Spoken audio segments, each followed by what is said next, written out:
What's going on there, YouTube? I only know sometimes why I waste my time posting a video. But I just had a couple things on my mind this morning. It just blows my mind away. I hate when you're driving down the road and you see these people with "We the People" signs on their cars and stuff. I don't really understand that anymore because the government doesn't work for us anymore. They haven't for probably 40 years. They get in there and they do whatever they want. And all you got to do is look at the world and you can see that. I mean, whether you're a Trump or Biden fan or whoever you are, Republican, Democrat, Independent, they don't care about the American people. The rich people will never have to worry about putting fuel in their car, eating, deciding on what prescriptions to take. These poor old people that's on a fixed income and they got to take meds. And it's just really sad that you take some of these people that's worked 40 and 50 years out of their life and they have to budget. Like, oh man, I can't take this pill today, or I can't take my insulin today. The government doesn't give a crap whether you live or die.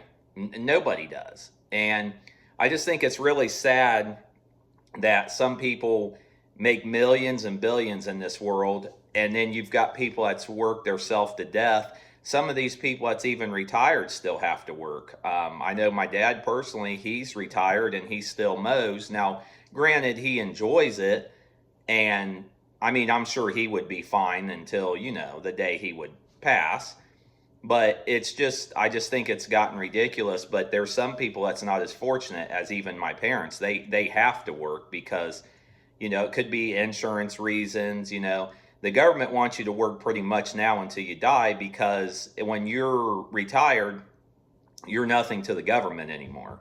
You don't pay them any money. And that's just how it is. And unfortunately, they don't care. So I get so sick and tired of, like I said, of seeing "We the People" on the back of cars, because they don't work for us, nor do they care. They do whatever they want. And like I said, referring back to Trump and Biden, people will say, well, the president doesn't control fuel prices. No, he doesn't, but poor policies do. So now Trump has started this war, and not saying I completely disagree with the war, because, you don't want anybody to have nuclear weapons, whether they did or not, kind of like Bush going over for oil, I completely disagree with the Iraq and Afghanistan war now. I didn't then because I was brainwashed. But once you start doing your homework and actually learning things, everything's corruption. Look at that Ilhan Omar that's in Congress. Biden hired all these IRS agents to find fraud. Nick Shirley is out there. He's 20 some years old, and he's going around to these daycares, and they're getting mad and threatening him and everything because he is exposing all this fraud. I'm talking $2.5 million worth of fraud at daycares that don't even have a kid there. These Somalians starting trucking companies, and they'll have okay, let me back up a little bit there. So when you start a trucking company, it's got to be listed as to a address, only one address. So like me, I used to have a trucking business. I never trucked under my license because, once again, that's a whole other story, but it's a bunch of bull crap. They just want to take money from you. DOT numbers, MC numbers, you got to have this and that. Just typical government bullshit. They take your money and then they don't care. But anyway, so just, I don't know. The whole world's just a mess right now with fraud. Like I said, Ilhan Omar and all them, the one guy, his last name's Fry out there. He's the governor. You got Walls. I mean, they're all corrupt. I mean, the presidents are corrupt. Politicians, most of them. I'm not going to say all of them because, there is good in every person. But they're all mostly corrupt. I mean, Martha Stewart went to prison for insider trading, but Pelosi and her husband has did it for how many years? But once again, they were in Congress. They were a politician. So, yeah, you just get kind of fed up with it. And I've did probably 15, 20 different jobs in my life. And one of my jobs, I was doing armed security at a grocery store. And this one kid, he was autistic, and he was running the cash register one day. And, I've kind of always been fed up with all the fraud and everything going on. And after this, it was a Somalian girl, and she had like 3 or 4 kids. And they walked out with, I'm talking 3 grocery carts, and I mean it full of groceries. Which, like I said, people got to eat, and I'm not saying people should go starving in America, even though that happens all the time. My problem with this is he come over, and like I said, he's autistic, love him to death. But he come over and told me, he said, Brett, they just walked out with all them groceries and it was all paid for.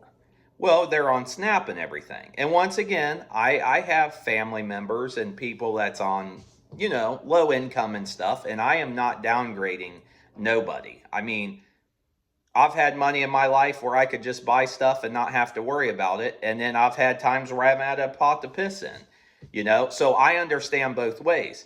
My problem is with it is, once again, the fraud.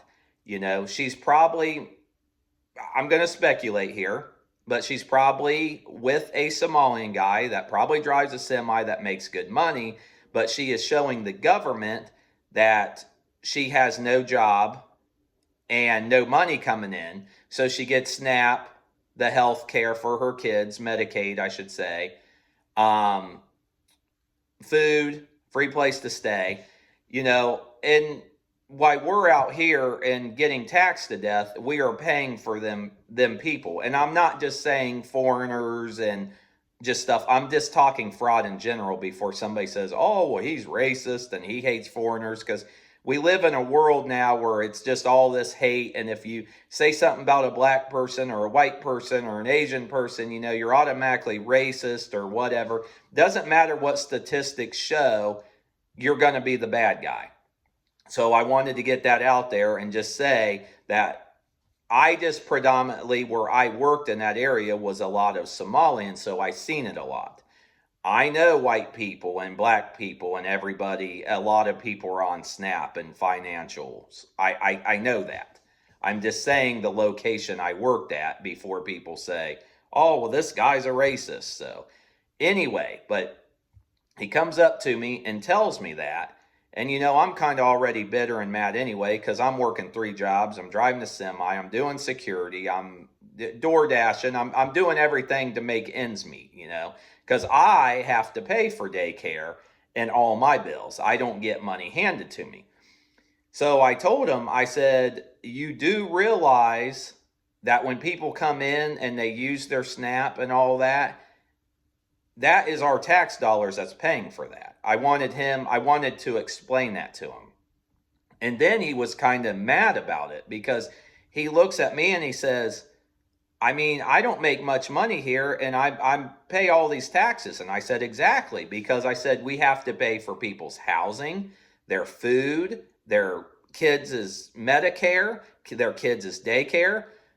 And I've always been the kind of guy that's always lived way below my means. I've had my car paid off for years. It's an '07 Buick. It's old. It's nothing fancy. I've had the same cell phone for years, and it's not because I'm a tightwad. I bet you, I would say, since I've been out of high school, I've probably easily gave people $50,000 to $60,000.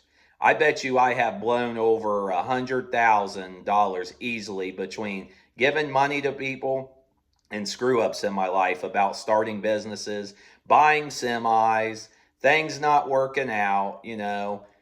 I got hurt back in January 23rd and didn't have any insurance, and I was supposed to. So now I got medical bills coming in. But here's another thing I want to talk about too. So like I said, you got so Biden hired all these IRS agents to find fraud. Okay? Nobody could find no fraud. Tim Walz, Fry, all of them out in Minnesota, Ilhan Omar, and I'm not just, once again, not just talking about foreigners. Tim Walz is a white man. I don't dislike the guy. I am not for him. I don't agree with his politics, but I don't dislike him. But I'm just saying the whole country is full of fraud.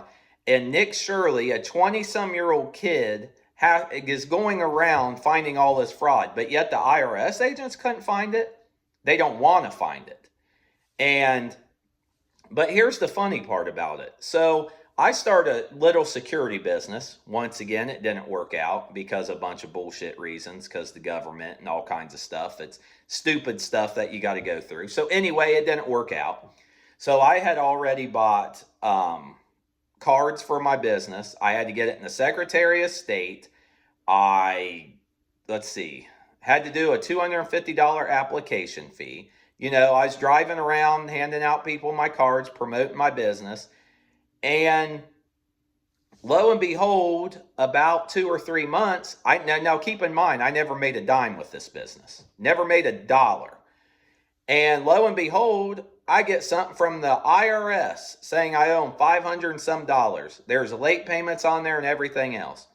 I called the guy up and said, look, I never made a dime with this business. I mean, if you want to come after me for this, then I'm going to file it this year and put all the money that I spent down it as a loss. Because like I said, I had $250 in application fee. I had $50 in business cards. There's $300. Secretary of State getting the business put in that was another $100. There's $400. It was almost $100. I think it was about $100. I had to have a vendor's license in case I had to work at apartment complexes and stuff. So there's $500. So I just threw $500 at least. That's not including all my time driving around and, trying to support my business and get it going. That's just at least $500 right there on just expenses that I had to do for the business. You have to register your Secretary of State or you're illegal. So you have to register that. And no, I'm not the government. I don't do stuff that's corrupt. So you have to register it to the state of Ohio. You had to do the application fee. I mean, if you want business, you got to have business cards. It's just the way it is. But the IRS comes after me for 500 and some dollars. And I talked to the guy on the phone and I said, isn't it funny that you can come after an American guy that has no money, that is trying to make a business for himself, come after him for 500 and some dollars, but all this fraud in America, you can't go out and find somebody that's frauded 5 million and some. You can find a 560 some dollars that the IRS wants to charge me, but you can't find 5 million in somebody else's account. Isn't that funny how that works? But I'm just sick and tired of just everything in this world. I mean, everything's expensive. You'll hear the boomers and even some of my group, the millennials, even though we actually understand the cost of things and stuff, but you'll hear a lot of the older people say, well, man, when I grew up, I had a house and I had all this and the houses were 12 and 15%. The mortgage rates were, what's wrong with these kids? Why are they moving in with their parents? Why are they living at home? Well, the problem is nowadays is a house that used to cost 100 to 150,000 is now 200, 300, 400,000 plus. That's the problem. You also used to be able, the mom a lot of times would stay home and watch the kids while the father would be working. You can't do that anymore because the cost of living, the inflation is so high that two people have to work. You got to make a ton of money or you just can't make it no more. And I'm going to be honest with you. I've been struggling for a while now because like I said, I had that injury. I had no insurance. I got medical bills coming in. And they want you to sign up for a plan that's like $400 or $500 a month. Where do they want me to get it from? I mean, after I pay for daycare, food, fuel, all this stuff, I don't have no money left. I mean, it's like robbing Peter to pay Paul. I mean, where the hell they want me to get it from? I just can't go out here back to my money tree and pick off a couple $100. And that's why I'm so bitter with the U.S. because I know we're the land of the free and everything, but it seems like the government wants to take care of foreigners and people that's not born in America. They would rather put the American people last. That's how I personally feel. And I'm not saying the government should say, oh, Brett, you're American. We're going to give you $100 a month or just give me money because I'm born American. I'm not saying that. I'm just saying that all this fraud going on, and I see all these people that's getting everything for free that's coming out of our tax dollars. And like I said, it don't matter. You can talk to your family, you can talk to your friends, you can make videos like this. Nothing's ever going to change. I just post these videos to get kind of people to think and try to get it out there to maybe one day, maybe something might get fixed. Because, like I said, Trump, he's been terrible, in my opinion, his presidency this time. The first time he was in, he did great, of course, but people's going to say because that was because of Obama and, blah, blah, blah. And nobody wants to ever give anybody credit. And so I think he did great his first term. This term he sucked. Reason why I say that is I am glad that, a lot of ICE and people are getting a lot of these foreigners and illegals out of here. Once again, do I agree with everything ICE does? Absolutely not. Do I agree with everything the police do? Absolutely not. There's good and bad in every field. But the people that's out here protesting ICE and protesting Trump, why didn't they do this when Biden was in? The fuel was still a disaster. The groceries was still a disaster. All I hear this about Trump is no kings and no kings. But yet, when Obama was in, he said, get my health care or you get a fine. What's that? That sounds like a dictator. When Biden was in, he said, get this vaccine or you pretty much lose your job. That sounds like a dictator. And people will say, well, no, you wouldn't lose your job. Okay, no, you're not going to lose your job. But if you don't get this vaccine, you can't go to work. You can't get on a plane. In New York City, you couldn't even go to a gym to work out. In a lot of places in New York City, you couldn't even go in to eat. So that's another thing. That is what you call the government controlling you, okay? I never understood how showing a vaccine card wasn't against HIPAA. How can you ask? That's like me going up to somebody and saying, hey, do you have AIDS? They're going to look at me like I'm off my rocker. Why would you ask me that? That's my personal stuff. That's only for me and my doctor. That's HIPAA. That's none of your business. Okay, but it was your business that I had to show a COVID ID card? That's what I'm saying. That's the corruption I'm talking about. And, they found out during COVID how easy it was to control American people. They found out how easy it was. Fauci, he's a little weasel, can't stand the guy. I watched my grandmother, that her husband passed away. My grandma hated being alone, absolutely hated it. My grandma had to pass alone in a hospital bed because we couldn't go see her because of COVID. That's on Fauci. Can't stand the guy. I hope he burns in hell. Sorry. People can like him. People can say he did a good job. I don't like the man at all. I think he was behind COVID. I think he did the gain of function. He's lied so much. If you're an honest guy, why did Biden pardon him? If Biden would have gave me a pardon as a person, I would have told Biden, I don't want it. Because why do I need a pardon if I'm an honest guy and have did everything right? Why do I need one? And people will say, well, because Trump was going to harass him and blah, blah, blah. Who cares if somebody harasses you? If it's all false, you can prove it in court. Nobody should need a pardon if you're not guilty of something. Simple as that. So yeah, I do not like Fauci. I don't agree with him. He said the 6-foot distance was a joke. But anyway, but let me get back to what I'm saying. That's how easy the government can control us. 6 feet distance. Everybody did it. You went to stores, there was 6 feet marked off, which Fauci said he just made that up. Your sneeze goes a lot further than 6 feet. He's an idiot. Then the mask. You had to wear a mask. People wore a mask. That was dumb. Okay, so you go out to eat, you wear a mask, you sit down and you take it off. What sense does that make? No sense at all. But it was government control. And then, if you guys remember right, because I don't forget this crap, there was a coin shortage. My personal opinion, the coin shortage was they don't want you to have cash in this world anymore. The government wants to control you.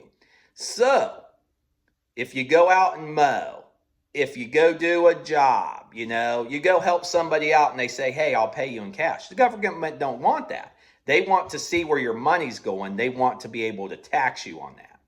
They don't want people working under the table and making money. You know, you can go out and do certain jobs and get paid under the table and make cash. The government don't want that. They want to see your cards. Look, think about all these data centers that's out now. All these cameras, they're getting your tags and they are running things. That's why there needs to be so many data centers now. It's all corruption. They are all after you on everything. So it's just like I said, the world is a mess. And I don't know, it's like going to school every day. And that's one thing I never was. And if my daughter ever comes home and I hear her bullying kids, I will go irate on that, because I have always stuck up for bullies. I hate bullies, and I will always defend somebody being bullied. I'm dead against it. But that's like what the government is. They're a bully, you know. Trump and all them people and Biden, they all got tons of money. They don't have to show their taxes. They can say, I wrote off this, I wrote off that, you know. Right before the end of the year, they'll go out and buy another house, or they'll buy something, and they'll say it's business related. There's always loopholes for the rich, but yet we get taxed all the time. So for instance, if you're a 1099 employee and you don't show your taxes, the IRS will find it just like that.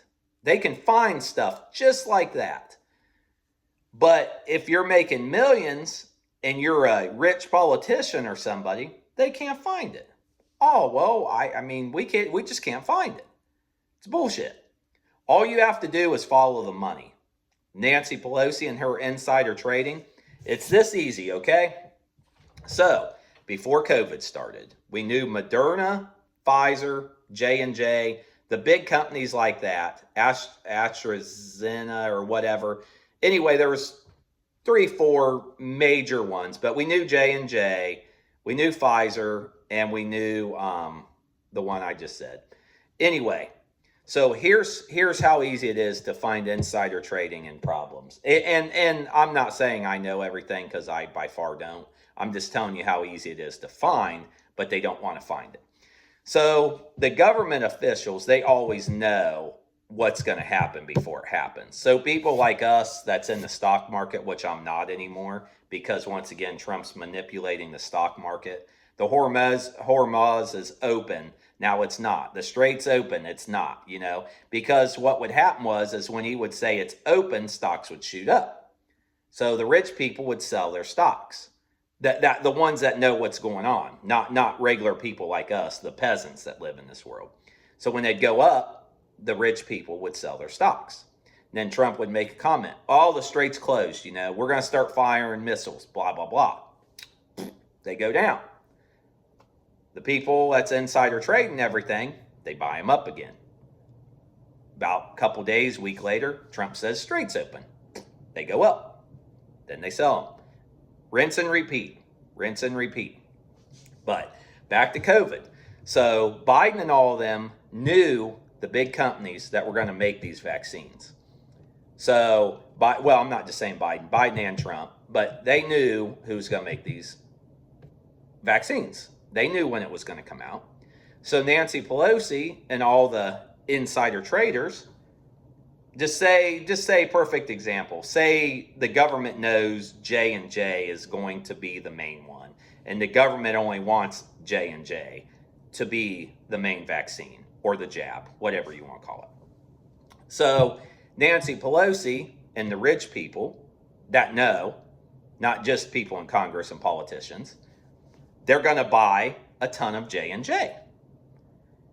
Then, a couple days, Trump or whoever's president is going to come out and say, hey, you know, got to get this vaccine. If you don't get this vaccine, you can't fly.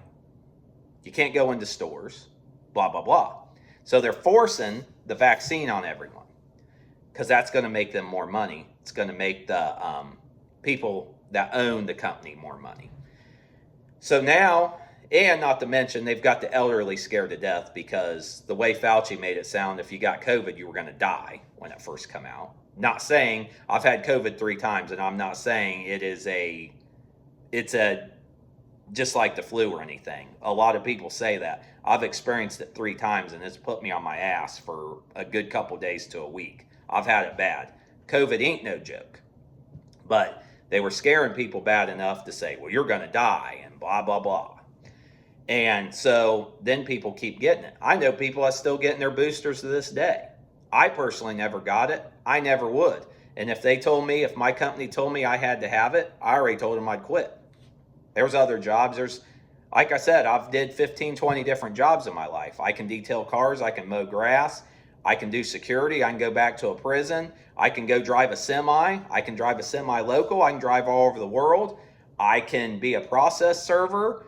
I can do construction. That's one good thing about knowing people and being that have done a lot of jobs and had a lot of experience. I don't need any job. I can go do a job at something different, and I can go work at a warehouse. I mean, I've worked at several warehouses. I know how to do that stuff. And I already talked to a guy that he was an owner of a security company. I said, look, I'm driving a semi right now. I said, if they force me to get the vax, you're not, and I knew he wasn't going to do it. I said, you're not going to do it, are you? And he said, absolutely not. You know how I feel about that. So that just opened up my door to say, if the trucking company I was driving for at the time said they were going to force vaccines on people, I was going to quit and go back to my security job. That's just how it is. I wasn't getting that shot. I never will. I read right through Fauci the day he was on TV. And I told my mom, I said, I don't trust that guy at all. And my mom was like, he's just a good older guy that's trying to help Americans. Now she feels way different about him. I just knew from the day I seen him, I did not trust the guy. I just had that gut feeling. And yeah, he's corrupt. He's just like all the others. And like I said before, I don't care if you have an R or a D at the end of your name, you're a Republican, you're a Democrat, or an independent. If Biden and Trump cared about the American people, the fuel prices wouldn't be this high and the groceries wouldn't be this high. Because like I said earlier in my video, whether you're rich or poor, you have to eat. And you have to get to places. I mean, even if you're on welfare and you don't drive much, I mean, of course, everything's covered, but whether you pay for an Uber, whether you have your own car and drive, I mean, you use fuel. If you go get on an airplane, you are paying for fuel and all the expenses. So you're always paying for that. But food is a thing that everybody has to have to survive. I mean, period. Everybody has to eat, whether you're rich or poor. The problem is the poor is taken care of by the government. Like I said, once again, they get SNAP, they get Medicaid for themselves and their kids, they get free housing, they get everything for free. The rich people never have to worry because they're rich. The people that get screwed is the middle class. And there's always going to be a middle class because it's pretty much nowadays you're either rich or poor. That's what it is. The middle class, though, I think there'll always be a middle class because we're the ones that's the blue collar jobs and we're the ones that pay all the taxes. A lot of rich people don't pay taxes. Like I said earlier, you know, it's like truck driving. Okay, let me say this in a, how should I word it? Kind of still of a peasant's job where you're not making a lot of money, but you're living a decent life. So say I own Fry's Trucking, okay? Just an example. I don't, but say I do. I own Fry's Trucking. And it's around, you know, say I'm, I don't know, $60,000 ahead right now after my wear and tear and my expenses and my fuel and blah, blah, blah. And of course, since you're a business owner, you're 1099, you pay your own taxes. And so you write everything off. You write your health care off, you write your fuel off, you write your breakdowns off, so on, so on. And I'm talking about trucking because this is something I know more about. This could be for any business. So say it's around, I don't know, October, early November, and you've made X amount of money. So you go, well, you know, starting in January, it's tax season. So my truck could use tires. So I'm going to put 10 tires on my truck. There's, you know, thousands of dollars right there. because it's at least $500 to $600 for a virgin tire. If it's a super single, it's probably $1,000 or more now. I don't know. Don't quote me on that. I've been out of the game for a while now. I don't do that no more. So, but I'm just saying it's going to be, I'd say $4,000 or $5,000 or more by the time you get all the new tires and you get them put on your truck. So you do things like that because then when January hits, you can write all that off. Your truck needs it anyway. If not, you're showing $5,000 to $10,000 more that the government's going to take from you. So at the end of the year, people start buying things that they really need for whatever business they're in so they can write it off. And then next year, same thing. Once again, it's rinse and repeat, so on and so on. But like I said, that's a peon's job. Yeah, these guys might make $500,000, $600,000 a year, which is great money. Don't get me wrong. Some of them might make that, and that's not just owning one truck. I mean, hell no, you're not going to make that kind of money owning one truck. I'm talking about the guys that have 10, 15, 50 trucks, they're making millions of dollars. So they write everything off, the truck upkeep. I mean, keeping one truck is enormous expense. I mean, an engine goes out of a truck, it's $40,000, $50,000 depending on the engine. Cat's usually more, Detroit's usually cheaper. Just rule of thumb, Cummins somewhere in the middle. But you're going to have $40,000, $50,000 in an engine. Transmission's going to be $5,000, $6,000, maybe $10,000, depending on what it needs, how much the shop labor is. So they can rack up money real quick. But anyway, like I said, this video is already over a half an hour. I'm just really fed up with America, and I have been fed up with America for a long time. I was this close, other than having a daughter and a family, going over and fighting for Ukraine. And I had everything ready to go. I did my physical fitness test. I had everything besides my plane ticket to go over. And everybody said, why would you go and fight for Ukraine? Why don't you fight for the U.S.? Because of like everything else.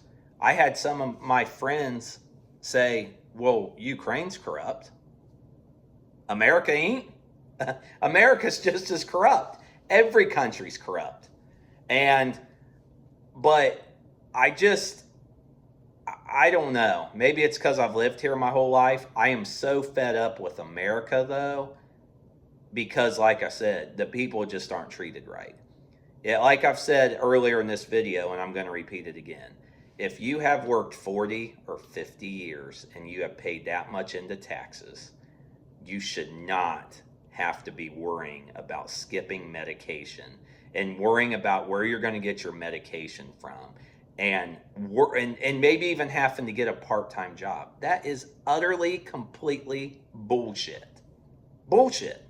Nobody that has worked that long, that has paid their dues, should have to worry about that. And I've always had a heart for elderly people. I miss my grandparents every day. And I seen them on a fixed income. And they worried about money all the time. And they have worked their whole life. Sometimes my grandpa had 2 jobs. But you know what? They were a lot like me. They were honest. They worked. I mean, I hate to say it, but the world's gotten so bad that I know why people lie and manipulate the systems. Because, okay, look at me. Okay? January 23rd, I was 3 weeks into a job. I ruptured my Achilles playing basketball. I didn't have any insurance because I was going to get insurance through this school. I'm not going to mention it. They're a piece of shit. I don't like them at all. But anyway, I was supposed to get insurance. So I got hired, and since it's a college, they go by kids that's on school break, and, they get all the holidays off. So I got hired. It was in November or early December, and that's when I was hired. But I couldn't start until January 6th.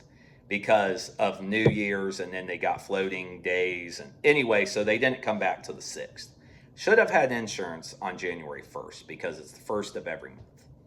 So they tell me, because I asked them about insurance. I even asked the guy that was in the union about insurance. Him and my dad both thought you got the first 30 days, you were insured when you first started for just 30 days only. So I didn't really worry about it.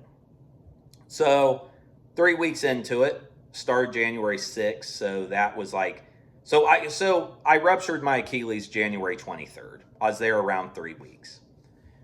Guess what happens? That's my luck. Supposed to get insurance February 1st because I couldn't get it January 1st because they didn't come back to the 6th. So it's January 23rd, I ruptured my Achilles. Didn't know it was ruptured yet. Had a good idea because I played sports my whole life. You know, it could have been a bad calf strain or pull, but I had a good feeling it was my Achilles. So told my boss, ended up working the rest of the day, couldn't walk, but I did it. And that was them pretty much saying, they pretty much didn't want you to go to the hospital because they didn't want to be responsible for the bill. Lesson learned. So it's January 23rd. I end up going to the ER. They say I ruptured my Achilles. My Achilles ended up being 90% ruptured.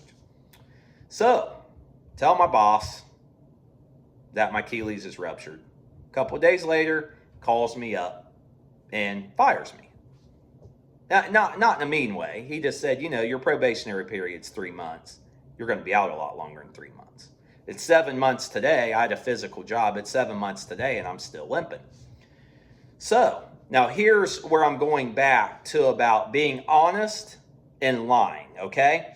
So being the honest guy, you get fucked because listen to this. So about January 25th, 26th, he calls me up, ruptured my Achilles January 23rd. So about 2 or 3 days later, he calls me up, says, I'm let go. Understandable. I'm going to be out a while. They need somebody to work. There ain't no light duty there. It's moving tables and chairs and running weed eaters and mowing grass and snow removal and out walking and throwing salt. It's a physical job. Here's the problem with being honest and dishonest. So I'm honest with my boss. I tell him what happened. He lets me go.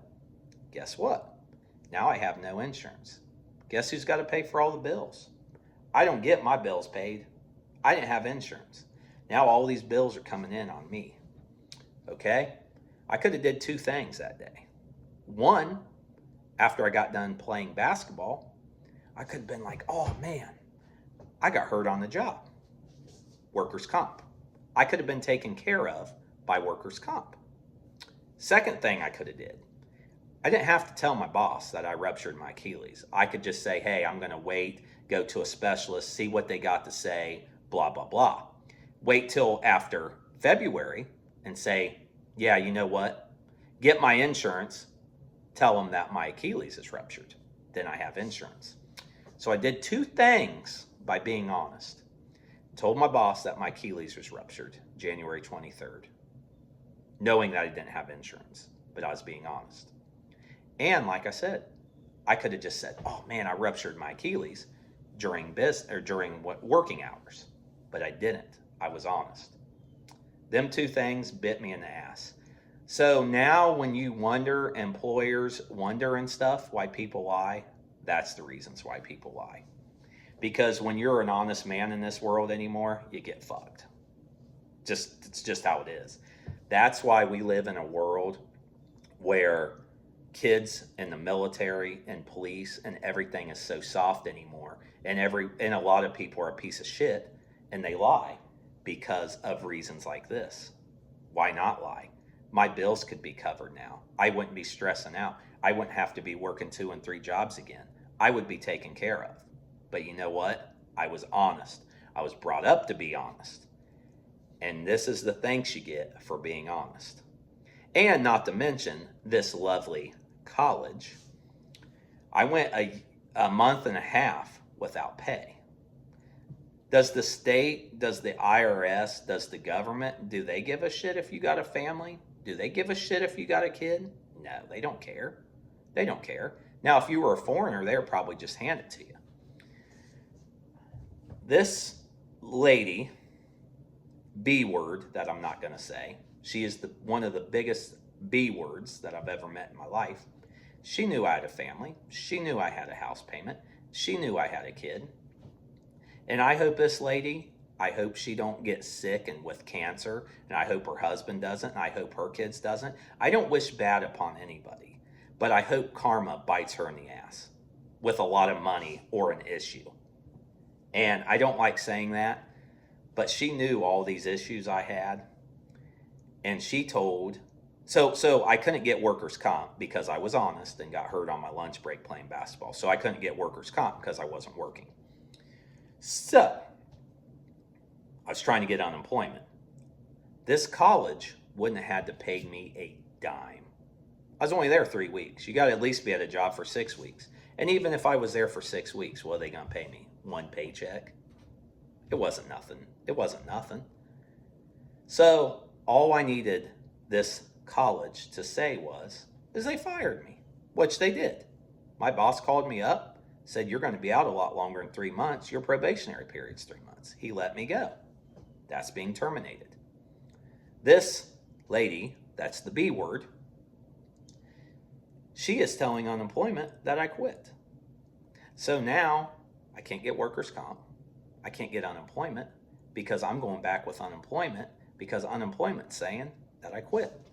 And I am trying to tell unemployment that why would I quit? I'm hurt. What am I going to do? Walk in with a boot and crutches on and say, I'm hurt? I mean, that's like being in the military and getting your leg blown off, or being a cop and getting shot in the leg and quitting your job and trying to get another job with surgery and a boot on, walking around in crutches and saying, hey, are you guys hiring? I mean, how stupid does that sound? Why would I quit a job when I got hurt? Nobody's going to hire you. I mean, if somebody come in and wanted a job, now being me, I got a heart of gold, I probably would hire them. But most people ain't going to hire you. You come in with a boot on and crutches and you're wanting a job? I mean, so it took me a month and a half to start getting money from unemployment because of this lady, because she was saying I quit.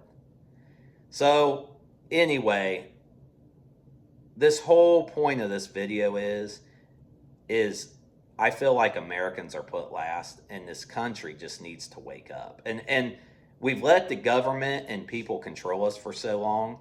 There's no way ever back that this country's going to be good again, because we've let the country control us for so long. And it's just bad. I mean, I don't even know what else to say. Like I said, you can talk to people all the time. I was talking to my neighbor lady yesterday about things, and we talk back and forth, and we agree on everything, but it don't matter who you talk to. The government controls you, and the state controls you, and they do whatever the hell they want. I mean, gas can be $10 a gallon. You got to pay for it. You got to get to work. Milk can be $15 a gallon. You got to pay for it. I mean, and they know this. There ain't no way around it. They know it. So that's what I mean. They do whatever they want.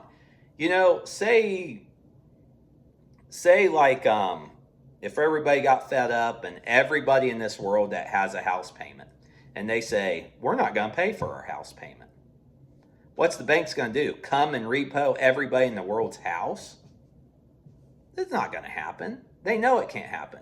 The problem is we let 1% of the world control us. Maybe 2%. 98 to 99% of the people in this world could do something, but we don't. And that's the problem with COVID and with this. And the state will make a stupid test or something and say, hey, you have to take this. If you want the job, you have to take it. Well, if you want the job bad enough, you got to take it. So that's the problem. You have no say in this world anymore. And that's why I get so pissed off that I'm driving down the road and I see "We the People" signs. It's stupid. It's fucking stupid, because government don't work for us. State doesn't. They don't give a shit. They don't give a shit. They do whatever they want. And it's the one thing that burns me up the most is it's people that's never did the job. So somebody will be your boss that's never did the job. I've always said my whole life, you should have to have did the job before you can become a boss. Because That's like me. I've never did gymnastics a day in my life, and that's like me going to a gymnastics place and saying, hey, I want to be a coach here. So I'm going to go out here and teach these guys and girls how to do flips and all this stuff.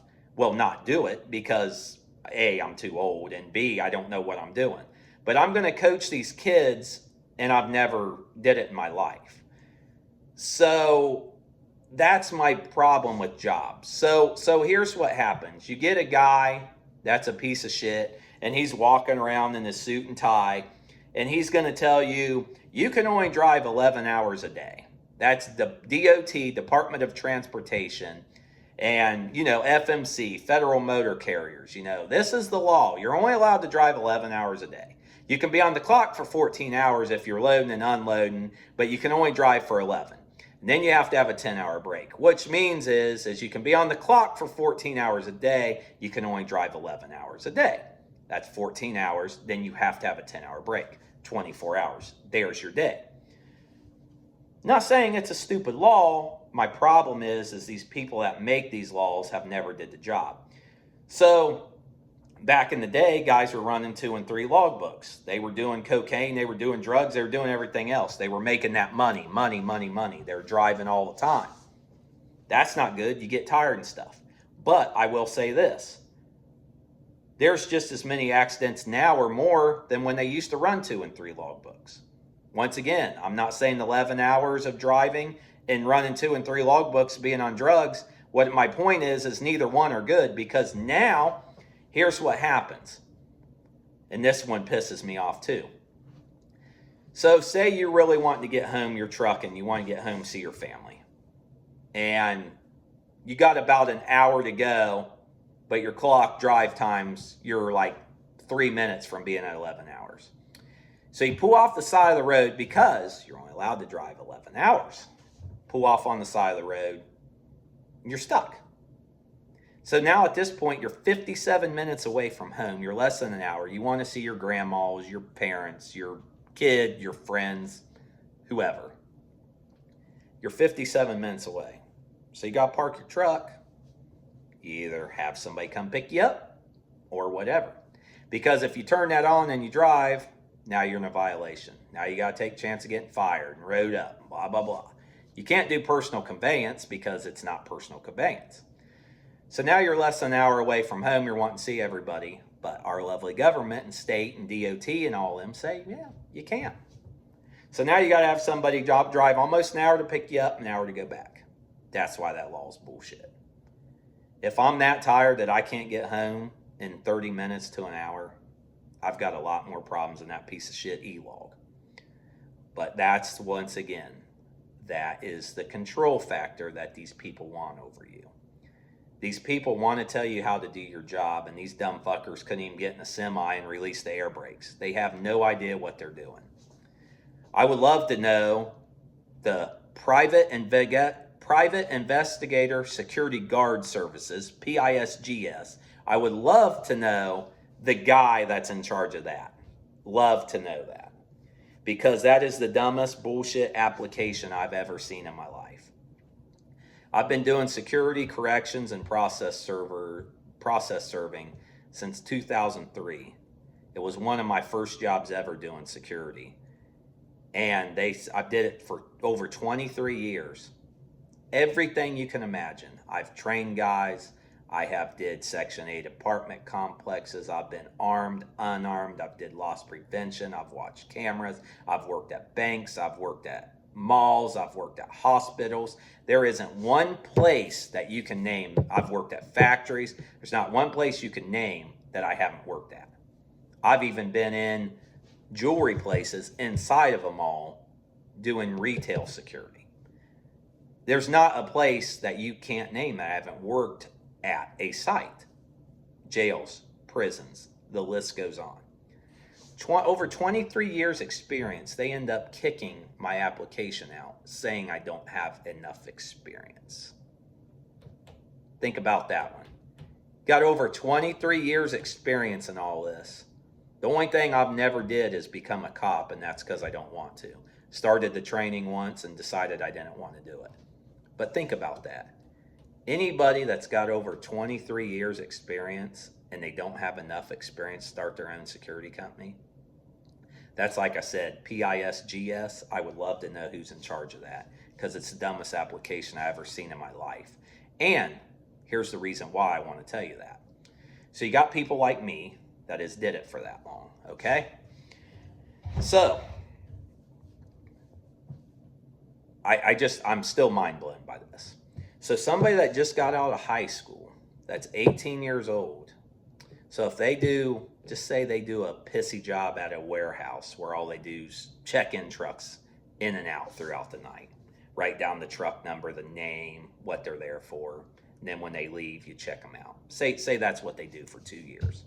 So from 18 years old to 20, they got 2 years experience. It's all they've ever did is check in and out trucks.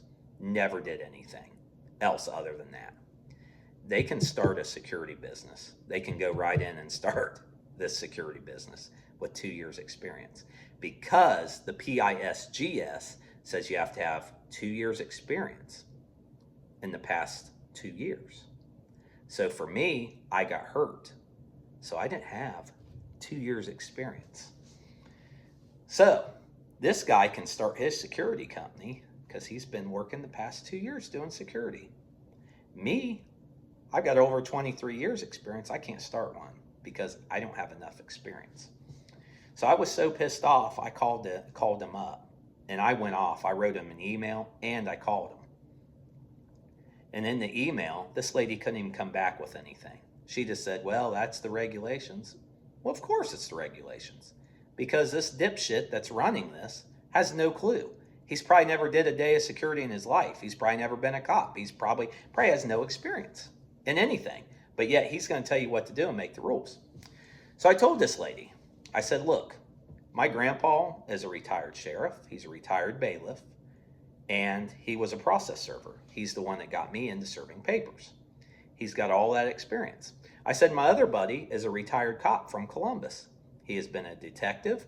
He has been in the SWAT unit, gang unit, everything. He's did everything. So my grandpa and this guy, you put them together, they forgot more than these people know. And guess what? I told her, I said, this is how stupid and ignorant your application is. These two people together got so much knowledge, but guess what? They're not qualified.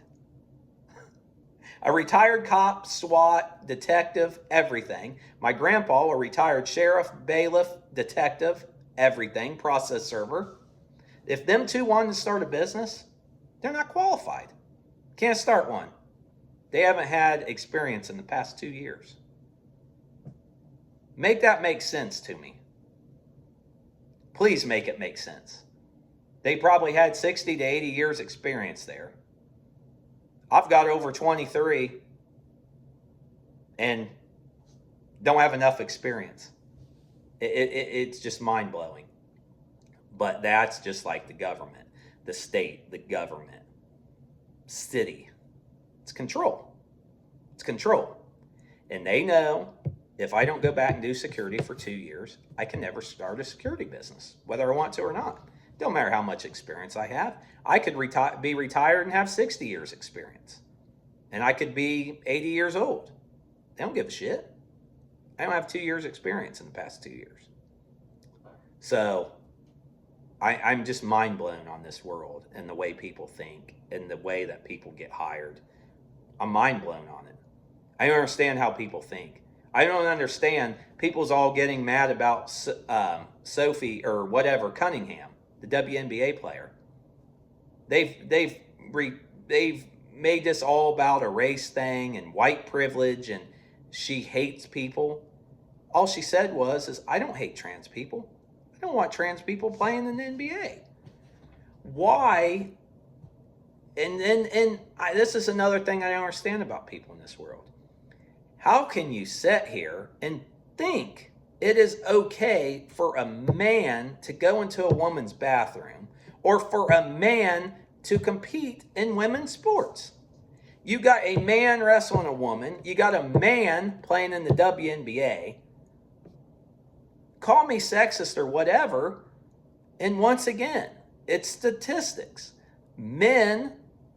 most of the time, I'd say 9.5 times out of 10 are stronger than a woman. It's just our chemistry. It's the way we're built up. There's nothing wrong with that. It's just like I'm not a good multitasker. I suck at it. Most men aren't good multitaskers. Women are. Women are good at multitasking. I am not. A lot of guys aren't. There's nothing wrong with that. It's just how it is. That's how our mind and our body thinks of. A girl's mind and a guy's mind think completely different. There's nothing wrong with it. But I just don't know how in the world you can think that it is okay for a guy to compete in women's sports. I just, everybody in this world, and I'm not saying we should all think the same, it'd be a boring world, but I don't know how everyone in the world can't think that's right. I mean, anybody that's got a daughter, especially me and my friends and stuff, how can you sit here and say, oh, I don't mind if a guy goes in to the bathroom with my daughter? How can you sit here and think that? I mean, I just don't know how you can sit there and think that. It just blows my mind. But I've just had a lot to talk about. I haven't posted a video for a while. And like I said, I know this video is almost an hour, and like I said, it's a waste of an hour because this world ain't never going to change.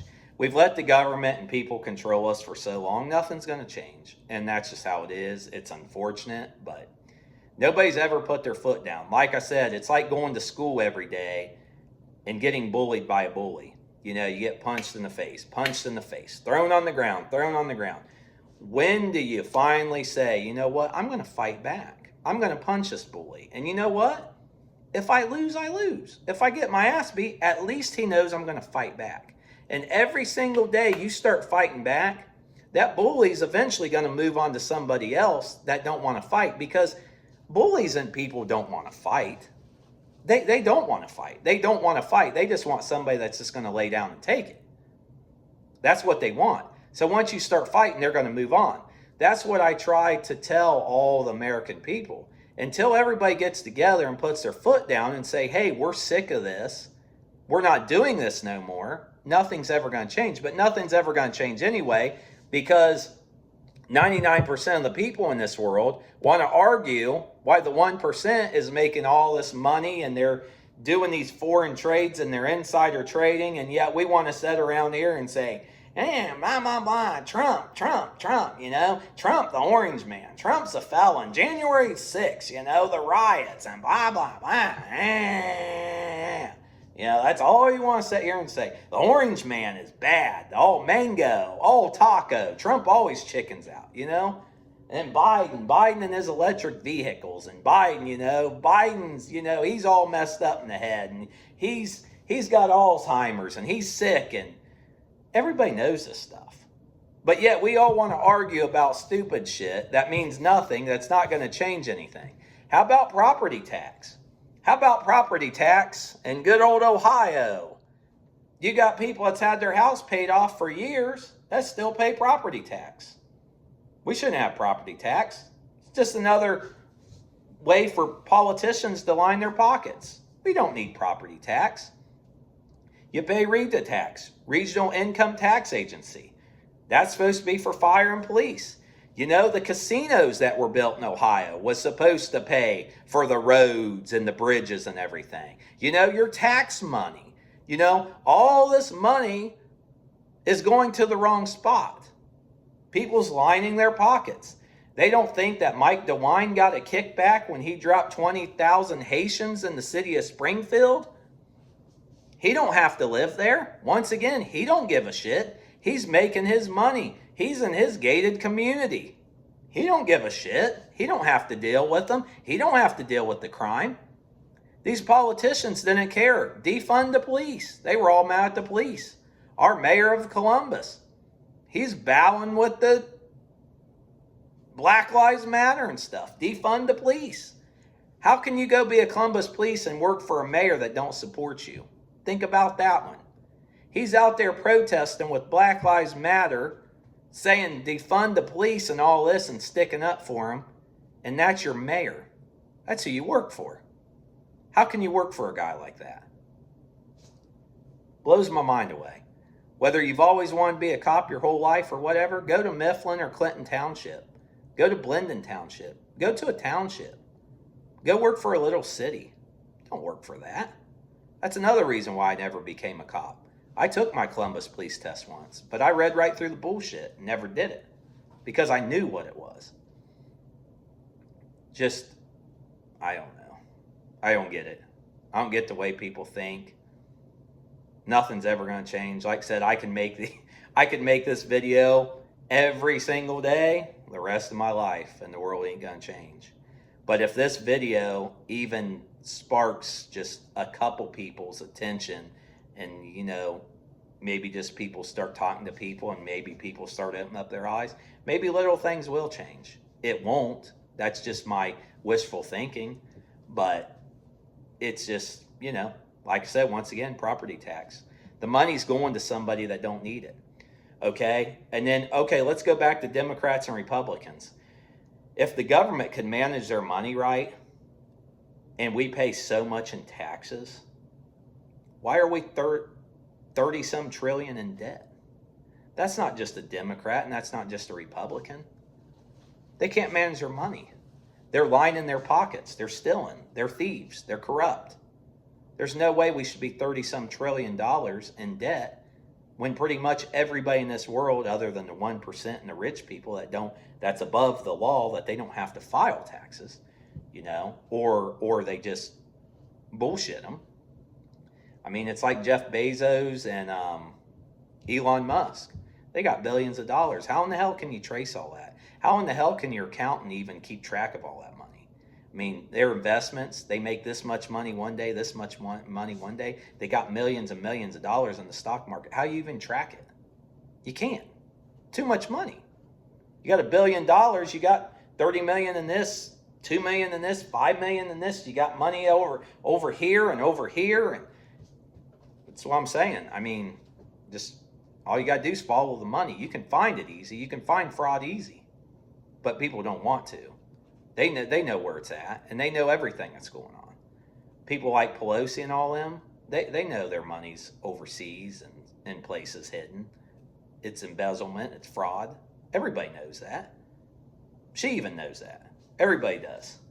But nobody cares because she's in Congress. She's above the law. Do as I say, not as I do. Oh, just frustrating. Now, I shouldn't get this pissed off about stuff, but when you're honest and you've worked your whole life and you work 3 and 4 jobs to make ends meet, and then you hear about all this fraud. You hear about Somalian trucking companies that have 10 companies under the same address, which is illegal. You got all these IRS agents that can't find it. Oh, hell yeah, they can find it. They know all about where it's at. But they want to mess with the peasants like me and other people. Have you ever thought when you do your taxes every year, $5, they can find a $5 mistake on your tax, but they can't find $5 million on some rich person's? Isn't that funny how they can find little things, but they can't find people that's got a lot of money? You know, you'd sit here and think that you would want to go after somebody that's got 5 and 10 and 20 and $30 million in their bank account. They wouldn't want to come after somebody like me for $500 and some dollars. But that's what these IRS agents do. They want to mess with the little people. They don't want to mess with the big players. They want to mess with us little guys. That's all it is. It's like a game to them. And like I said before, no president and politician really gives a shit about us. Their kids will never have to go to war. Their kids will never have to worry about medication. Kids will never have to worry about eating. They don't give a shit about our elderly. Our elderly shit to them. They don't pay nothing in taxes anymore. All they do is go to the hospitals and have surgeries. That's why when COVID started, that not lovely Newsom out in California, but the other guy, Cuomo, put these people with COVID in with the nursing home people. I mean, this was started to kill the elderly off. You're not going to change my mind on that because the elderly is, like I said, they're a piece of shit to the government. They shouldn't be. They've worked their whole life. They should be the ones that should be pampered and taken care of the rest of their life. People that was born and raised here, that's worked their whole life, them are the ones that should be taken care of. And if it worked right, I don't mind paying taxes. If you're physically unable to work, if you were born blind, if you don't have a leg or an arm, or you're physically impaired, that you just physically can't work, I'll give tax dollars all day long to that. My problem is our tax dollars go to making people rich and fraud. That's my problem. Go out. I've trucked a long time. I went out through 70 every single day to Indianapolis. The road's a mess. It's not even 6-lane. It goes into 2-lane. It's 4-lane freeway out 70. The road's shit. Ohio to Indianapolis, it's shit. But yet we pay all this money, our cigarettes, our alcohol, the casinos, this is all our tax dollars. This is all supposed to go to fixing this stuff. So let me break this down to you, okay? Where I live, we pay RITA taxes, Regional Income Tax Agency. That is supposed to go to police and fire. We get taxed. We pay property taxes. We got the casinos. We got Scioto and we got Hollywood, Georgesville and off of 23. We've got cigarettes. We've got alcohol. We've got lottery. Right there, 7 that I just named off the top of my head. 7 different taxes. And we're still taxed to death. 7 different taxes, and yet they want to keep taking more from us. I mean, where's the money going? Where is the money going? And then you'll hear people talk about property tax. Well, how are we going to pay the police and fire and our roads and stuff? What I just told you, the casinos were supposed to help pay for that. Alcohol, cigarettes, lottery, that was all supposed to go to that. Property tax needs to be cut in Ohio. It just goes to fraud anyway. People don't use it right. And then back to disability. I grew up in this house here, and the 2 houses catty corner from me. This guy over here was on disability for his back. I'd see him outside every single day, working in his yard, push mowing his yard, planting flowers, bent over digging, but he was on disability for his back. The other guy at this house, he had boats and Harleys, and he rode and everything else, went out boating. He was on disability for his back. Nobody could catch them. I bet by God, if I was on disability for my back or something, of course I got the worst luck in the world, they would catch me the first day and say, you know what, you're kicked off of disability. I don't know how some people are such professionals at being a fraudster. There's some people that can go forever and not pay their taxes, that can lie, cheat, steal, make all this money. They never get caught. Me, I tried to start a pissy little security business. All I wanted, Allied and Securitas, they run everything. They run everything. All I wanted was just like one apartment complex. I don't want to be rich. I don't want to have a huge security company. All I wanted was one apartment complex. Just something like that. Just one thing to make decent money and just support my family. That's all I wanted. I never wanted more than that. I tried to get a trucking route forever through the post office. Just one trucking route. That's all I wanted. I didn't want 20 and 30 contracts. I didn't want to be that big. I didn't want all the headaches. I didn't want all them employers. That's all I wanted. Just wanted one route for myself. Just to keep me and my family happy and supported. But you know what? I couldn't get it. I couldn't get it. I didn't have enough experience. And the IRS comes after me for 530 some bucks. The little guy. The guy that has no money. Then, just like everything else, trucking's cutthroat. All I wanted was one contract. That's it. Have 2 semis, one contract. In case one of my semis is broke down one night, I'd be hauling the mail. So the mail's got to go every single night. So while one truck's broke down in the shop, I'd have an extra. So I could do my route. But here's the problem. XYZ over there has 39 contracts. Say there's one left. All I want's one. That's all I want. He's going to take that 40th one. He don't give a shit about me. He wants to make money. It's greed. All he cares about is money. He wants more and more money. He would never say, hey, Brett, why don't you just take this contract? I know you really want a contract and it would be good for you and your family. Just take just one. I know that's all you want. I know you're not going to compete with my business or try to beat me or anything. I know that's all you care about. That's how I am as a person. I've looked out for people my whole life, and I have give and give and give and give and give. But other people aren't like that.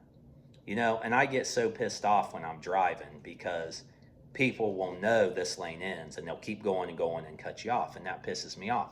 Why should I have to stay in this lane the whole time and do the right thing and you don't? But see, that's my own stupidity. I want people to think and be respectful like I am, and they don't, and then I get pissed off. But I shouldn't get pissed off because I should know better. And just like with that, it's greed. It's money and greed. They don't give a shit. They don't care. They don't care. They ain't going to sit down and tell you how to get a contract. I can sit here and tell them, hey, I'm just going to throw a name out there. It ain't a real name, but I'm going to say, hey, Tim, just can you help me get a contract? I mean, you haul mail for the government. Can you just try to help get me one contract? I'm not going to compete with you. I'm not going to take any business from you. I swear to God, all I want's one contract. I mean, I can write something in writing for you that says, I, Brett Fry, if I ever take 2 contracts, you can have it or whatever. I mean, we can have something in writing. I can swear to God on my grandparents. I can swear to God on my daughter. I mean, I'll tell you whatever you want. All I want's one contract. That's all I want.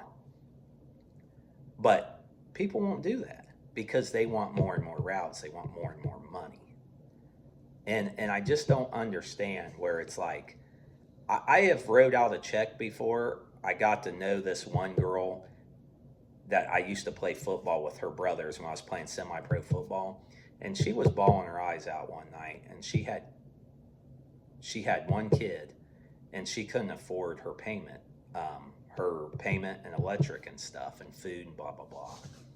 I wrote, and I didn't have a lot of money. I never have had a lot of money. I wrote her out a check for over $1,200. Just wrote her out a check. And I know when you give to people, you're not supposed to brag about it and talk about it. But I'm just saying that's the kind of person I am. I'm sitting here thinking this poor girl is bawling her eyes out. I know she's not a druggie. I know she's not on a street corner. I know she works her butt off and she can't make it. Them are the people I love to help. And she gave me a hug and was so thankful for it.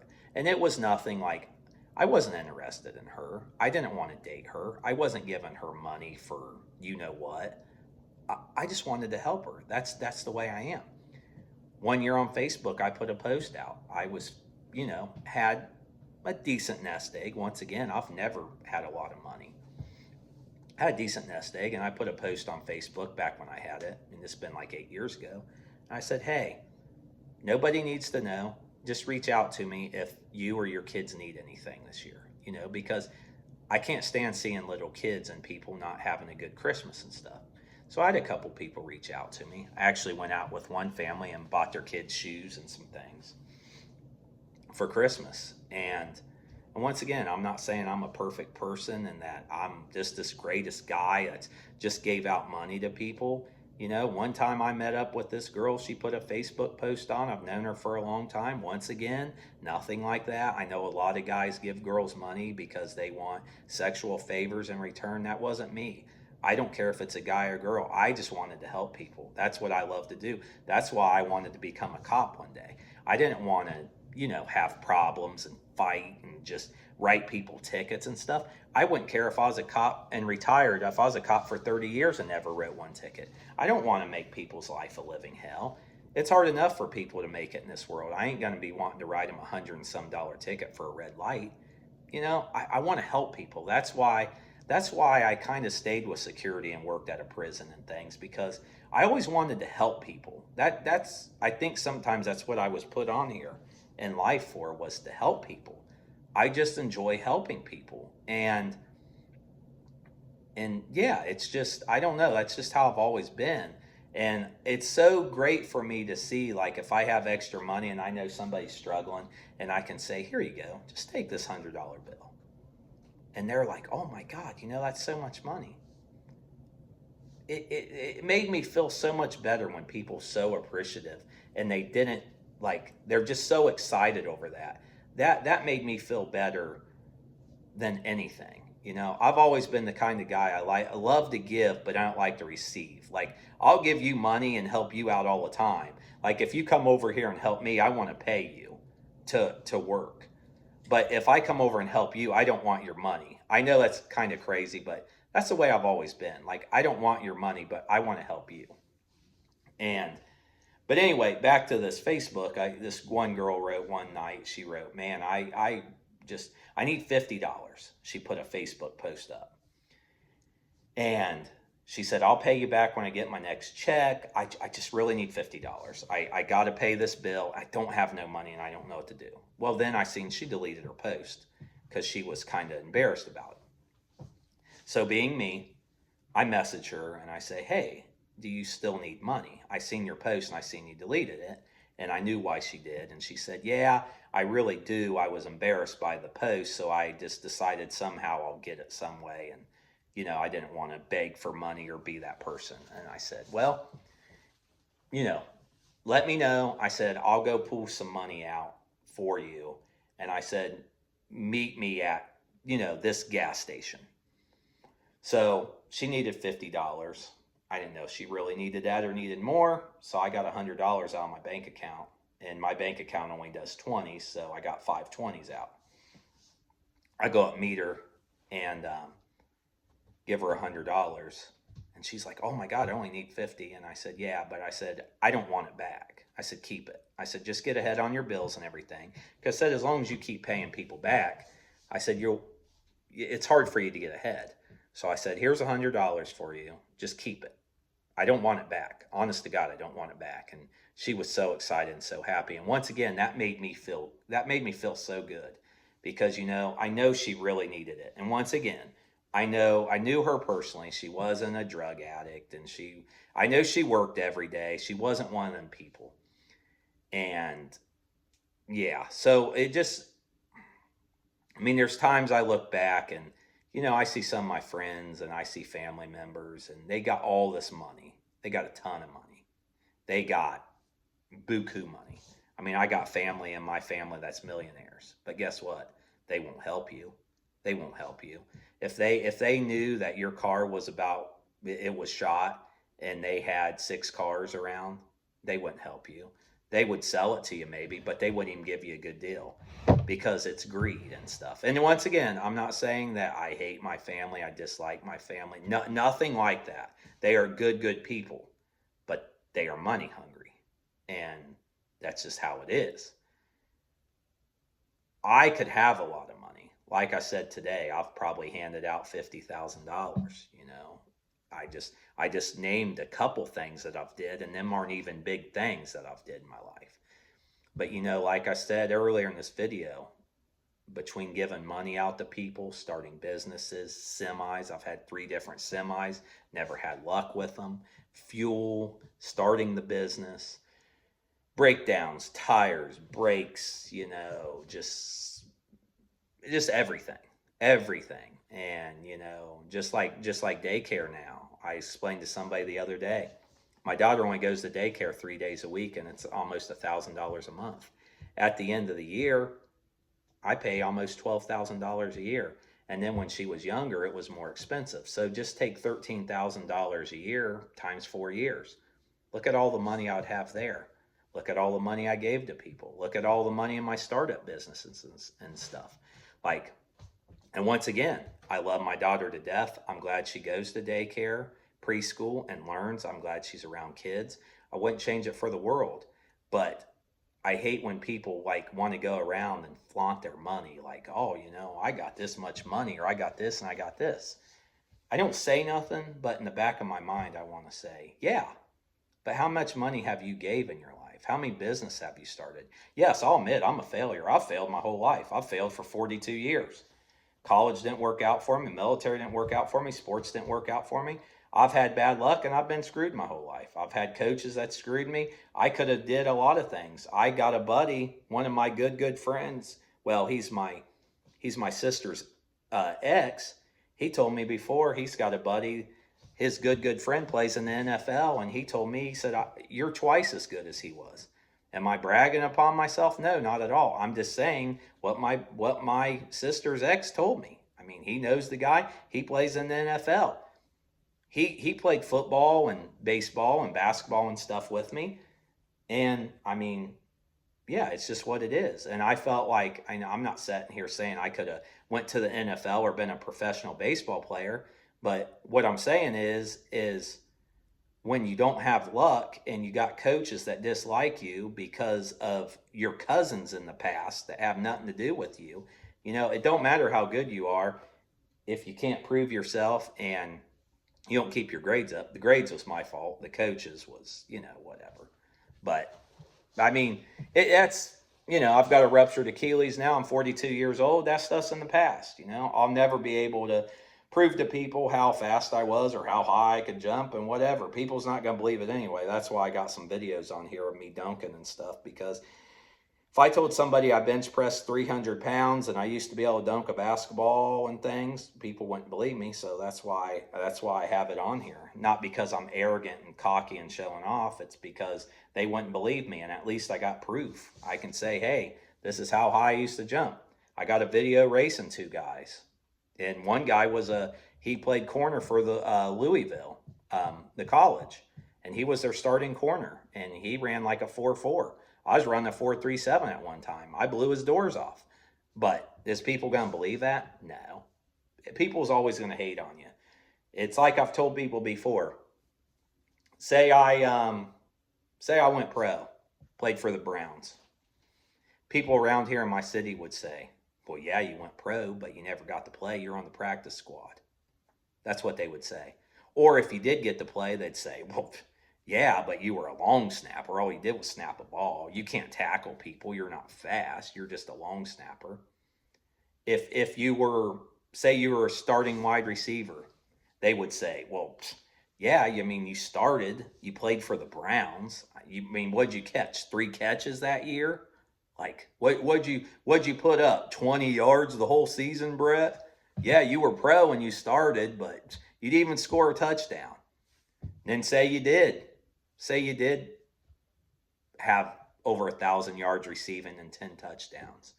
Oh, well, yeah, Brett thinks he's Jerry Rice and Randy Moss. They put up 2 times that many touchdowns in a season. My whole point is people, it don't matter how fast you are, how high you can jump, how slow you are. It doesn't matter. People's going to hate on you regardless. You can make 50 a year. You can make 150,000 a year. You can make $1 million a year. Guess what? This person makes 2 or 4. Guess what? Somebody's always stronger and faster than you. You can fight your whole life and you can beat people's ass your whole life. You can be an MMA, but eventually you're going to find a guy that's going to beat your ass. It can be, you can go to prison and you can be this tough guy out on the streets, and you go to prison and you get your ass beat. There's always somebody bigger, stronger, faster, somebody that's better than you. And unfortunately, the city that I've grew up in and lived in, it's all about hate, and they're never gonna, it don't matter what you tell them. You tell somebody that you ran a 4.37 and had almost a 40-inch vertical, they don't believe you. And then even if they do believe you, well, they still think you're not that good.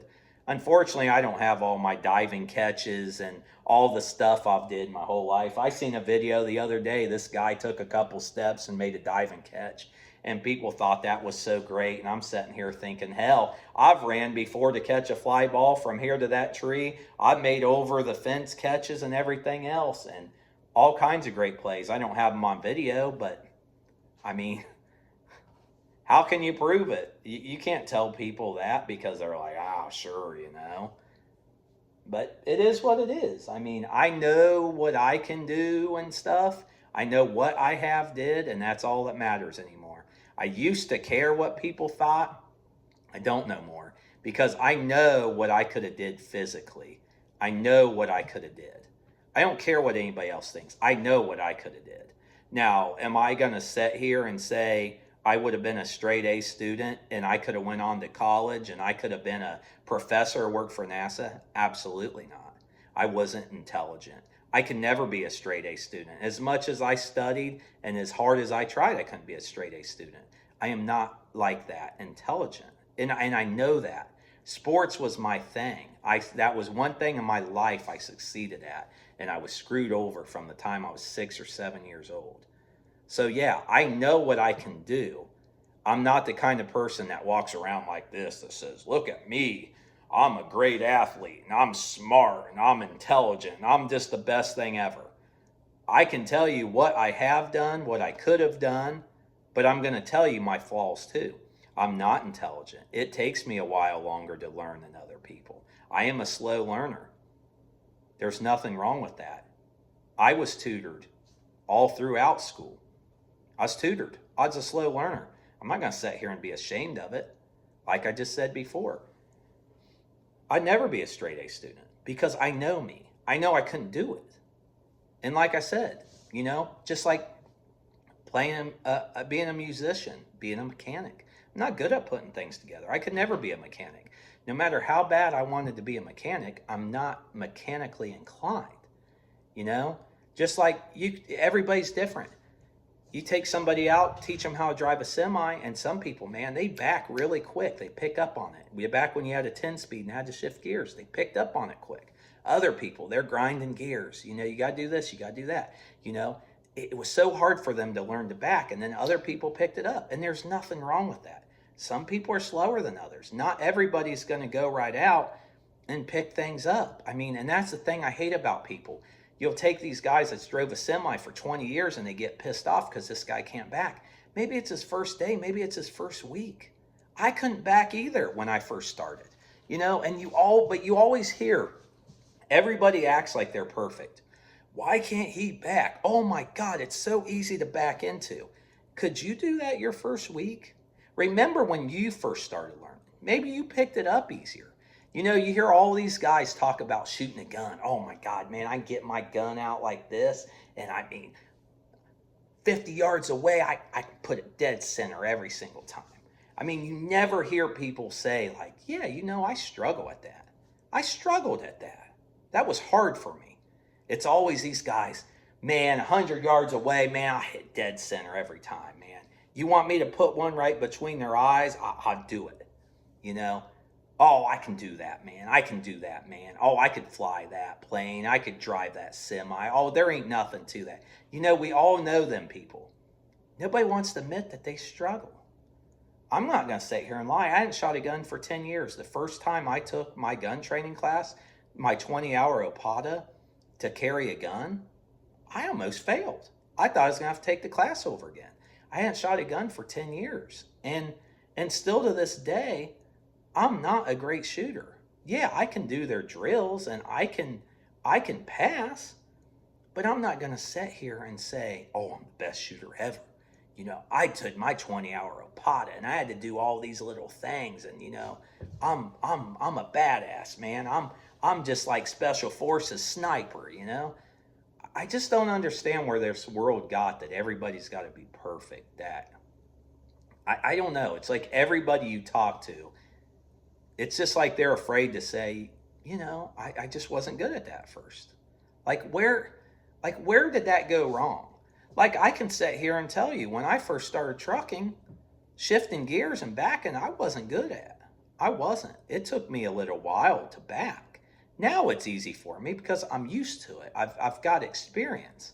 But I sucked at backing at first. I'm not going to sit here and lie. I'm not going to sit here and, I could get on any trucker's forum and say, "Oh my God, in a week, man, I could back that semi anywhere. I could blindside back it in between two trucks and with this much room." Yeah, I could sit there and bullshit. But why? Why? I'm the guy that sits there and says, "Yeah, I struggled." There's times where I still struggle. If I'm at a tight truck stop, and there's trucks here, and I got to kind of whip my trailer here to get close to these trucks to get it in between two other trucks and trailers, sometimes I still struggle to this day. I've been driving for over 13 years. You'd have these super truckers that would say, "Ha ha ha, I can't believe you even admit to that. That's easy," and blah, blah, blah, blah, blah, blah. And maybe it is for them, maybe it isn't. They can say whatever they want. But I'm not ashamed to say it. I'm not ashamed to say it at all. I've struggled in life. I could be sitting here with at least $250,000, and I don't even have $250 in my bank account. But I have loved people, I have given to people, I have helped people, and that makes me feel much, much better than anything. You know, one day, if you make it there and you go to heaven and, God says things, He's not going to look at you and say, "Oh my God, I am so impressed with you. You had 3 mansions, you had 3 cars, maybe 6 cars. You had 2 Lamborghinis and 2 Vets, and you had your Hummer, and oh my God, and you had 250 million in your bank account. Wow, I am impressed." No, it's going to be completely opposite. He's going to look at you and be like, "How many people did you help in your life? How come you didn't give more? When you went to church, how come you tithe this much?" Not saying he would say it like that, but he's not going to be impressed by that. He's not going to be impressed by the clothes you wear. Like, "Oh my God, you wore suits and ties every day. You wore polo. Oh my God, you ironed your pants." He's going to care about that stuff. He's going to care about what you give to people, your love, your honesty. He's going to care about them things. He ain't going to care how much money you had, what kind of cars you had, what kind of mansions you had. He's really going to look down upon that. He's going to ask you questions like, "How come you didn't give to this organization? How come you didn't give to these churches? How come you didn't do this? How come you didn't do that?"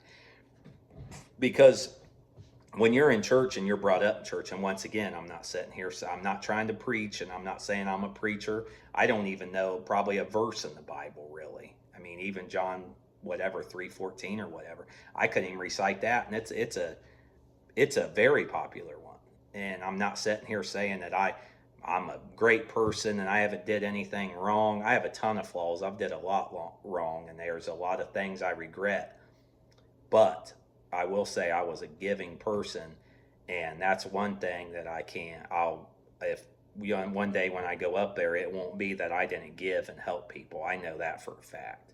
It won't be that I'm sitting here and God looking at me like, "You got millions of dollars and you didn't help these people." I can tell you right now, it'll never ever be like that with me, because I can't change the way I am. So, and then I've also said before, one day when you die, everybody's casket's the same size. And I've always grew up that I don't care if you're a professional athlete, I don't care what you do for a living. I treat everybody the same. I don't care if you're a CEO of a huge bank or you're the janitor there. You're going to get my same respect. It don't matter to me. I don't care about athletes and celebrities. Like I said, maybe I could have been one of them if I would have cared, you know? They're just people to me. Everybody's people. You hear some of these people, "Oh my God, this guy or girl's so good looking, and oh, if I could be with her or him, or they got so much money and blah, blah, blah." And you hear all this stuff, and I don't care. I don't care if I'm out and seeing Eminem. I don't care if I'm out and seeing LeBron James or Michael Jordan or whoever. I mean, I don't care who it is. Anybody's just a person to me. There's only one person that's important to me, and that's God. That's it. Well, I mean, I shouldn't say like that. I'm saying, like, I don't idolize over anybody. I don't think anybody's better than anybody else. Yeah, LeBron's a professional basketball player. He's one of the best. But that's what he's good at. I could kick LeBron James's ass in baseball or softball. Everybody's good at something, you know? I could beat a lot of people in sports. They could outplay me in a guitar or drums, or, if there was a picture contest, they're going to kill me in artwork. It's not something I'm good at. Everybody's good at their own things. Like I said before, if I ever went to school to be a mechanic, I'd struggle. I don't like working on things. I'm not good at it. Where these other people are really good at it. That's not me. And it's just, I don't know. I could just talk all day on certain things, the way people think and our government, how corrupt they are, and just sports and what I should have did and didn't, and just I always have, between trying to go pro or minor league in the military, I'll always have them regrets till the day I die. I'll just always have it, because you see all, like I said earlier, you see these people that make these plays and you're like, I've already did that in my life. And when you say that, you sound cocky and arrogant. And I don't mean to sound that way. And I'm not saying I'm better than somebody that's in the MLB or the NFL. And I'm not saying that that dude that made that catch the other day that everybody bragged about wasn't a good catch. Yeah, it was a good catch, but I've already did that. I've ran a lot further and made diving catches than that. Am I better than him? Not saying I'm better than him. Not saying I'm worse than him. I don't know him. Yeah, it was a good catch, but it wasn't spectacular to me. And the way people sometimes I think the way people view things as spectacular is they're not really like an athlete. Like for example, I could look at somebody like painting a picture, okay? Let's say somebody that paints a picture. And I can sit here and say, "Oh my God, that looks amazing." I could never do that because I couldn't. That's impressive to me. But somebody that's out there that's like, "Oh, that's just average." I mean, I could paint a picture better than that. Maybe they could, maybe they couldn't. But there's some people that just get a better dealt hand in life than others. And that's where I felt that I just got screwed. And I will never say I'm better athlete than somebody. I'll never say I'm worse than somebody if I'm really not. But I don't know. I don't know how to describe it. It's just like I said, everybody's good and bad at certain things. So anyway, I'm just going to cut it off at that. Hope everybody has a great day. And this video is over an hour and a half. So if you watch 15 minutes of it or an hour of it or half an hour of it, I hope it helps somebody. So have a good day, everyone.